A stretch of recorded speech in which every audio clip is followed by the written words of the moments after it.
Casemiro, Makalele, Kante, Rodri və ya başqası. Söhbət dayaq yarı müdafiəçisindən gedirsə, ilk seçim hər zaman Sergio Busquets'dir.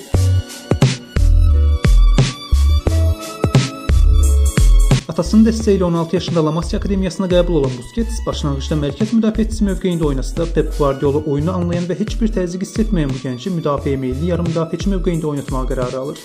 Və bu qərar Busquetsin karyerasını tamamilə dəyişir.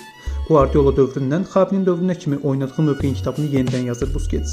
722 oyunda meydanda olub 3 Çempionlar Liqası və 9 La Liga çempionluğu olmaqla 32 kubok qazanır. Həmçinin İspaniya millisində həm də fantastik jenerasiyası ilə titulları silib süpürən İspaniya millisində 100-dən çox oyuna çıxıb dünya və Avropa çempionu olur. 2022-2023 isə onun üçün Avropada keçirdiyi son mövsüm kimi yadda qaldı. Akademiyasından çıxıb kapitanlığına kimi yüksəldiyi Barcelonadan ayrıldı Busquets. Keçmiş komanda yoldaşları ilə birgə Inter Miami'də 2 illik sərgüzəştin ardından MLS çempionluğu ilə bərabər istənilən futbolçunun xəyallarını bəzəyə biləcək nailiyyətlərlə dolu karyerasına nöqtəni qoydu. Futbol dünyası özünə məxsus təvazökarlığı ilə seçilən bu adama layiq olduğu diqqət və dəyəri göstərdimi? Məncə yox.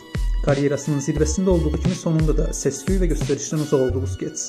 O, hamı üçün yox, bu sferanı həqiqətən bilənlər və sevənlər üçün hər zaman bir ikon kimi yadda qalacaq. Casemiro, Makalele, Kante, Rodri və ya başqası. Söhbət dayaq yarı müdafiəçisindən gedirsə, ilk seçim hər zaman Sergio Busquets'dir.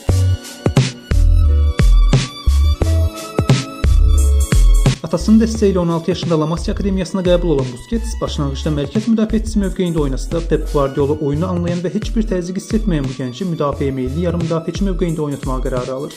Və bu qərar Busquetsin karyerasını tamamilə dəyişir. Guardiola dövründən Xavinin dövrünə kimi oynadığı mövqeyin kitabını yenidən yazır Busquets.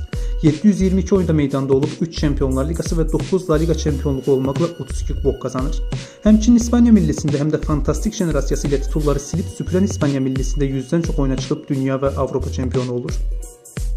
2022-2023 isə onun üçün Avropada keçirdiyi son mövsüm kimi yadda qaldı. Akademiyasından çıxıb kapitanlığına kimi yüksəldiyi Barcelonadan ayrıldı Busquets. Keçmiş komanda yoldaşları ilə birgə Inter Miami'də 2 illik sərgüzəştin ardından MLS çempionluğu ilə bərabər istənilən futbolçunun xəyallarını bəzəyə biləcək nailiyyətlərlə dolu karyerasına nöqtəni qoydu. Futbol dünyası özünə məxsus təvazökarlığı ilə seçilən bu adama layiq olduğu diqqət və dəyəri göstərdimi? Məncə yox. Karyerasının zirvəsində olduğu kimi sonunda da səs-küy və göstərişdən uzaq oldu Busquets. O, hamı üçün yox, bu sferanı həqiqətən bilənlər və sevənlər üçün hər zaman bir ikon kimi yadda qalacaq.